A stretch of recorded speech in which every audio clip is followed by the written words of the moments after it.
안녕하세요. 김병주입니다. 손자는 이겨놓고 싸우라고 강조했습니다. 우리는 흔히 싸워서 이기라고 하는데 이겨놓고 싸우라. 이게 무슨 뜻인지 궁금하시죠? 이를 선승이후 우전이라고 합니다. 이때 손자는 바위로 계란을 치듯이 쉽게 이기라고 합니다. 도대체 손자가 말한 이겨놓고 싸우는 것, 쉽게 이기는 것은 무엇일까요?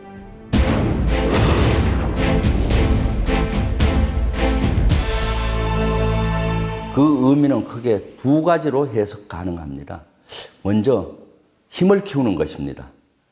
강해지면 상대방과 전투를 하지 않고 이길 수 있습니다.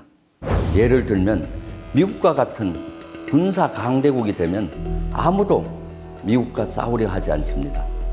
미국과 싸운다면 패배할 것이 불을 보듯 뻔한 일이니까요. 이렇듯 강한 힘을 갖는 것, 이겨놓고 싸우는 기본적인 방법입니다. 하지만 강한 힘을 갖는 데는 오랜 시간이 걸리죠. 현재 자신의 힘이 다소 약하더라도 싸우거나 경쟁해야 한다면 어떻게 해야 할까요? 이럴 때는 이겨놓고 싸울 수 있는 사전 여건 조성을 해야 합니다. 이겨놓고 싸우는 두 번째 방법은 바로 승리할 수 있는 여건을 충분히 만들고 싸움에 돌입하는 것입니다. 그러나 어리석은 사람 혹은 전쟁을 잘 모르는 사람은 무턱대고 싸움에 돌입합니다. 그리고 이기려고 부단히 노력을 하죠. 그러나 싸우면서 이기려고 하면 승리하기 어렵고 이긴다고 해도 피해가 아주 큽니다. 사전 여건 조성, 얼마나 중요한지 이솝우화에 나오는 토끼와 거북이로 설명해 보겠습니다.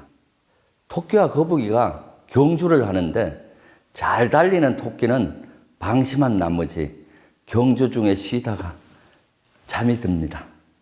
그 사이 거북이는 열심히 달려가서 결승점에 도달하죠. 결국 토끼가 지고 만다는 이야기입니다. 토끼는 자만해서 지고 거북이는 끝까지 포기하지 않고 달려 이긴 겁니다.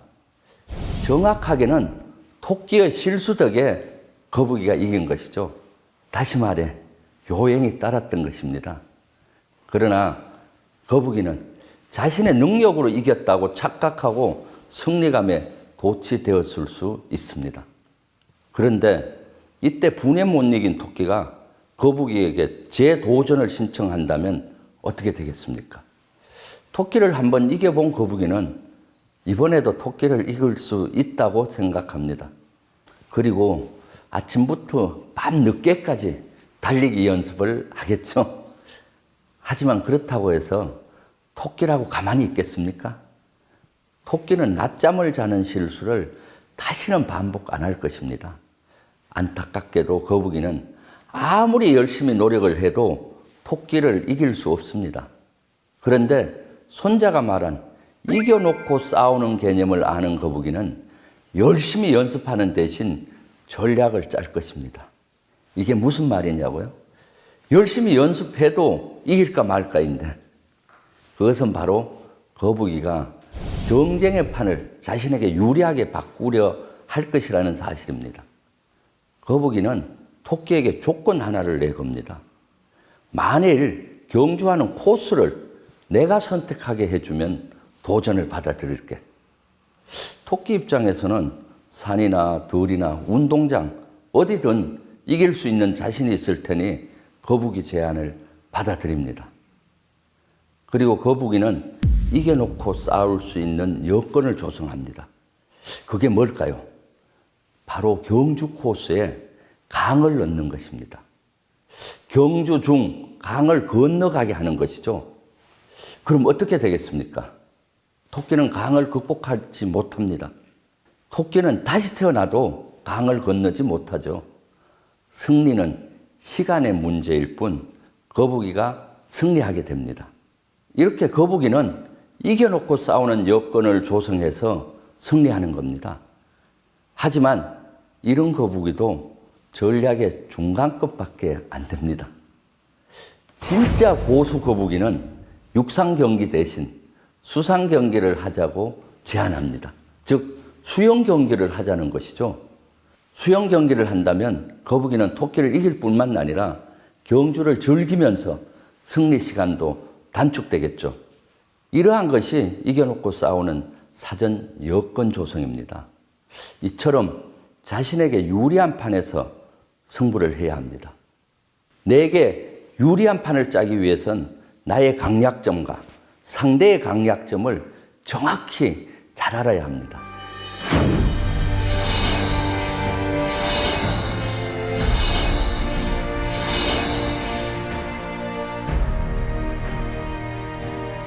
그러나 남이 잘하는, 남이 짜놓은 판에 걸려 들어가는 것은 이길 수가 없습니다. 예를 들어 음악에 천부적인 재능이 있는 학생이라면 음악 실기로 이겨야겠죠. 그런데 로스쿨이나 경영대에 진학하면 밤늦게까지 공부를 해도 능력 발휘를 할 수가 없습니다. 이는 마치 거북이가 토끼와 육상에서 경주하는 모습과 닮았습니다. 사회에 나가서도 마찬가지입니다. 직업군을 선택할 때도 자신의 강점과 무관한 직종에 가서 룰을 따라가다 보면 성공이 어렵습니다. 아침부터 밤까지 달리기 연습하는 일본 거북이처럼 매일 밤 야근하며 열심히 일을 했는데도 성공하지 못하는 분들이 많습니다.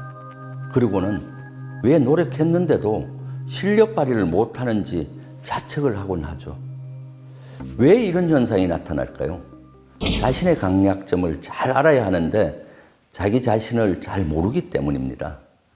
대부분 사람들은 자신의 가장 뛰어난 장점이 뭔지 모른 채 살아갑니다. 자신의 강점을 파악하고 자신에게 유리한 사전 여건을 조성해서 유리한 판을 만들어 성공해야 합니다. 2000년 이후 세계적인 갑부가 된 사람들의 대부분은 이걸 실천한 사람들입니다. 알리바바의 마윈이나 페이스북의 마크 주커버그 등은 기존의 치열한 경쟁 구조가 아닌 인터넷이라는 새로운 영역에서 자신의 강점을 살려 성공했습니다. 아마 이런 분들을 보며 이렇게 말하는 분들도 있을 것입니다. 성공하는 사람들은 따로 있더군. 마윈이나 주커버그 같은 사람들은 특별한 재능을 타고난 것이야. 하지만 난 특별한 재능이 없어. 그러나 정말 그럴까요?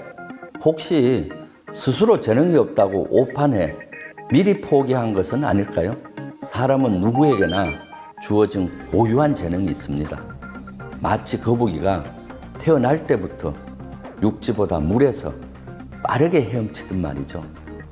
그리고 자신을 잘 안다고 하더라도 강점 강화보다는 약점을 보완하는 데 집중하는 경향이 있습니다. 우리는 지금까지 누구나 노력하면 무엇이든 할 수 있다며 불가능한 것, 자신의 약점 극복에 많은 시간을 투자하곤 했습니다. 예를 든다면 말을 잘 못하는 사람은 웅변강좌에 등록하고 음감이 떨어지는 사람은 성미 맞지 않는 보컬 트레이닝을 받습니다. 가장 성과가 안 나올 일에 자신의 귀중한 시간과 돈, 에너지를 투자하는 셈이죠. 그러나 말을 못하는 사람이 뛰어난 아나운서나 MC가 될 가능성이 희박하죠. 음감이 떨어지는 사람이 훌륭한 가수가 될 가능성은 희박합니다. 마이클 조던 누군지 다 아시죠? 미국뿐만 아니라 전 세계적으로 유명한 농구 스타였습니다. 농구 선수로 활동한 13년 동안 미국 프로농구 NBA 득점왕을 10번이나 했고 정규 시즌 MVP 5번, 결승 MVP 6번을 차지했습니다. 또한 소속팀 시카고 볼스를 6번이나 리그 정상에 올린 선수입니다. 그런데 이토록 좌절이라고는 모르고 승리만 누리던 조던이 인생에서 크게 실패를 맛봤던 때가 있습니다. 어느 해 그의 아버지가 갑자기 돌아가셨죠. 아버지의 죽음에 크게 충격을 받았던 조던은 생전 아버지께서 아들 야구하는 모습을 보기 좋아했다며 난데없이 잘 나가던 농구를 그만두고 야구 선수의 길을 가겠다고 선언한 것입니다. 농구에서 승승장구했으니 야구 역시 승리할 것이라고 생각했겠죠. 결과는 어땠을까요? 처참했습니다. 큰 소리치며 야구를 시작했던 조던은 2부 리그에서 별 볼 일 없는 선수로 전전하다가 1년 만에 야구를 접게 됩니다. 그리고 다시 농구 코트로 돌아왔습니다. 만일 자신에게 절대적으로 유리한 판인 농구 코트를 떠나지 않았다면 조던은 쓰라린 실패를 경험하지 않았을 것입니다. 인생을 살아가는 데 있어서 이겨놓고 싸우려면 자신의 장점을 알고 그것이 실현 가능한 판으로 나아가야 합니다. 그러면 자신이 잘하는 것을 발견하려면 어떻게 해야 할까요? 우선 3가지를 체크할 필요가 있습니다. 먼저 특별히 배운 적도 없고 노력한 적도 별로 없는데 이뤄냈던 일이 무엇인지 생각해 보세요. 지금까지 해봤던 일 중에서 유난히 배우는 속도가 빠른 것이 있었는지 생각해 보세요. 둘째, 평소 자신이 동경하던 일을 찾기 바랍니다. 어떤 일은 괜히 싫은 반면 어떤 일은 유난히 끌린다. 이런 것이 뭔지 생각해 보십시오. 예를 들면 피카소와 함께 20세기 최고 화가로 손꼽혔던 마티스의 예를 들어보겠습니다. 천재적인 화가 마티스는 정작 21살까지 그림 붓을 제대로 지어본 적이 없었습니다. 그러나 어느 날 입원을 해서 옆 병상에 있는 환자가 읽고 있는 그림책을 빌려봤습니다. 마티스는 그림책이 너무 흥미로운 겁니다. 그걸 안 마티스의 어머니는 마티스에게 그림 도구를 선물을 했습니다. 호기심으로 그림을 그려봤는데 자기도 모르게 아주 열정적으로 그림에 빠져드는 겁니다. 그래서 다음에 파리로 가서 국립미술학교에 입학을 했죠. 그리고 본격적인 화가의 길을 가게 됩니다. 그리고 세계적인 화가가 됩니다. 이처럼 자신이 해봤던 것 중에서 유난히 학습 속도가 빠른 것에 주의를 기울여 봐야 합니다. 셋째, 어떤 일을 했는데 시간 가는 줄 모르고 몰입했던 일을 생각해 보십시오.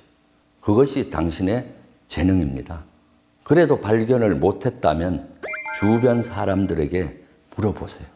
다른 사람들이 객관적으로 더 잘 볼 수 있습니다. 이렇게 자신에게 주어진 환경이나 조건을 탓하지 마십시오.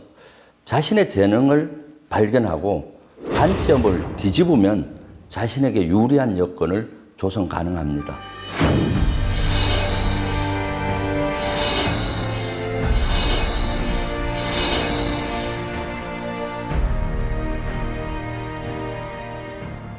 그래서 우리는 자기에게 유리한 사전 여건을 조성하고 이겨놓고 싸우는 판을 만드는 것이 아주 중요합니다. 역사적으로 이겨놓고 싸웠던 분을 꼽으라면 이순신 장군을 들 수 있습니다. 이순신 장군은 한 번도 진 전투를 하지 않았습니다. 그 중에서도 가장 놀라운 전투는 명량대첩입니다. 겨우 13척의 배로 133척과 싸워 압승을 거둔 그야말로 믿기 힘든 승리였죠.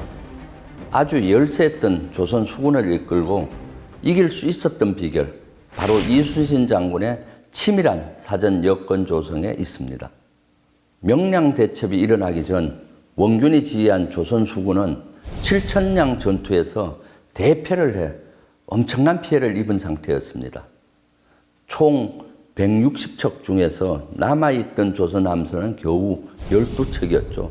수군은 2만 명이 거의 전멸했습니다. 이때 백의종군하던 이순신 장군은 다시 삼도 수군 통제사로 임명됩니다. 지금으로 말하면 해군 총사령관 임무를 맡게 된 것이죠. 그 당시 남아있는 배는 고작 12척밖에 안 되었고 조선 수군의 전투력은 너무 약해서 조선왕 선조는 이순신 장군에게 해군을 해체하고 육군에 편입하도록 제의를 합니다. 그러나 이순신 장군은 이를 간곡히 거절을 하며 왕에게 유명한 장계를 올립니다. 신에게는 아직 12척의 배가 남아 있습니다. 죽기를 각오하고 막으면 오히려 지켜낼 수 있습니다. 라고요. 그리고 이순신 장군은 남해안과 서해안을 일본 수군으로부터 지켜낼 방도를 고민하기 시작합니다. 당시 일본 수군은 약 300척 이상의 함선을 보유하고 있었습니다. 조선 수군은 12척에서 부서진 함선 한 척을 보강해서 13척을 보유했습니다. 13척 대 300척의 비율로 싸워야 하는 절체절명의 위기상황이었습니다. 조선 수군이 만약 져서 남해안과 서해안 해상권을 일본에게 내어주면은 일본 육군의 보급선이 해상으로 연결이 되고 바다와 육지에서 합동작전이 이루어져서 조선은 패망의 위기에 빠질 터였습니다. 그래서 적은 병력이지만 싸우지 않을 수가 없었죠. 이순신 장군 부하들은 너무 전투력이 열세하니 전투를 해서는 안 된다고 만류를 했죠. 그러나 이순신 장군은 포기하지 않았습니다. 승리할 수 있는 여건을 만들기 시작했습니다. 먼저 이순신 장군은 조선 수군의 강약점과 일본 수군의 강약점을 분석합니다. 그리고 조선 수군 강점이 발휘될 수 있는 유리한 여건을 만들어 갑니다. 일본 수군의 강점이 발휘되지 않는 판을 만들려고 했죠. 그리고 적은 병력으로 많은 병력을 물리칠 지형을 찾아냈죠. 울돌목이었습니다. 손자는 아군이 열세할 때 험하거나 좁은 지형이 유리하다고 했습니다. 울돌목은 폭이 약 300m였습니다. 배를 행으로 전개하면 10척밖에 배치할 수가 없었죠. 아무리 일본 함선이 많다 해도 조선 수군과 실제 맞닥뜨리는 적은 10척 내외였습니다. 그리고 나머지 일본 함선이 종대로 밀집이 될 텐데 수상 전투가 벌어지면 앞에 부서진 함선의 잔해가 대형을 흐트러뜨리고 앞 함선이 불타면 인접 함선으로 불타기 때문에 일본 함선의 밀집 대응은 매우 불리한 터였습니다. 아울러 이순신 장군은 열세한 병력을 숨기고 적의 사기를 떨어뜨리기 위해 기만작전을 벌입니다. 수키로 후방 지역 멀리 주민 어선 수백 척을 배치해 놓았습니다. 일본 수군이 볼 때 앞에 나온 열척은 선봉선이고 본대가 엄청 많은 것처럼 보이도록 했죠. 그리고 전투 당일 일본 수군의 300척 중 133척이 울돌목으로 모습을 드러냈습니다. 13척 대 133척의 전투가 시작되었습니다. 처음엔 조류가 조선 수군에게 불리하게 흘렀습니다. 그러나 한두 시간 만에 조류 방향이 바뀌었습니다. 조선 수군은 대반격을 실시했습니다. 울돌목은 좁고 수중 지역이 매우 험해 조류가 10노트로 급히 흘렀죠. 당시에는 동력선이 없었습니다. 사람이 손으로 노를 젓던 시대라 해전에서 조류의 영향이 아주 컸습니다. 이순신 장군은 그런 조류의 흐름도 미리 파악하고 전투에 활용했습니다. 그 결과 적선 133척 가운데 무려 31척을 파괴하고 70여 척의 피해를 줬습니다. 조선 수군은 배 한 척의 피해도 없이 압승을 했습니다. 이렇게 믿을 수 없는 완전 무결한 승리는 전투 전 충분히 여건 조성을 했기 때문입니다. 그래서 10분의 1의 열세 속에 승리를 할 수 있었던 것이죠. 만일 이순신 장군이 자신의 조건인 배 13척이 너무 열악하다고 또 한계가 많다고 자포자기했다면 어땠을까요? 아마 조선은 적군 수중에 떨어져 비참한 상황에 처했을 겁니다. 이처럼 자신에게 주어진 열악한 환경을 탓하지 않고 한계를 뛰어넘는 사람들은 세상에 참 많습니다. 스티븐 호킹 박사는 루게닉이라는 지독한 신체 장애를 갖고 있었습니다. 걷는 것, 쓰는 것, 말하는 것조차 할 수 없는 심각한 장애에도 불구하고 세계적인 물리학자가 된 비결이 뭘까요? 어느 날 기자가 물어봤습니다. 혹시 당신의 질병이 연구에 더 매진하게 해서 그런 성과를 거둔 겁니까? 그러자 호킹 박사가 대답했습니다. 아닙니다. 저는 이 질병이 저에게 불리하게 작용한다고 생각하지 않았을 뿐입니다. 라고 말이죠. 헬렌 켈러는 호킹 박사 못지않게 매우 심각한 신체적인 약점을 가지고 있었습니다. 헬렌 켈러는 들을 수도 없고 말할 수도 없고 볼 수도 없었습니다.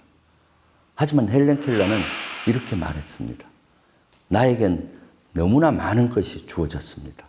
나에겐 어떤 것이 없는지 생각하며 불평하고 머뭇거릴 시간이 없습니다. 라고요. 이순신 장군에게도 주어진 여건이 너무나 불리하다고 불평할 시간이 없었습니다. 대신 이 조건을 어떻게 하면 유리한 조건으로 바꿀 수 있을지 고민했고 그 결과 전투에서 압승을 거둔 것입니다. 손자가 제시한 대로 힘을 끊임없이 키우되 자신의 조건이 열악하다고 좌절하지 마세요. 자신에게 유리한 여건을 조성하면 승산이 생깁니다.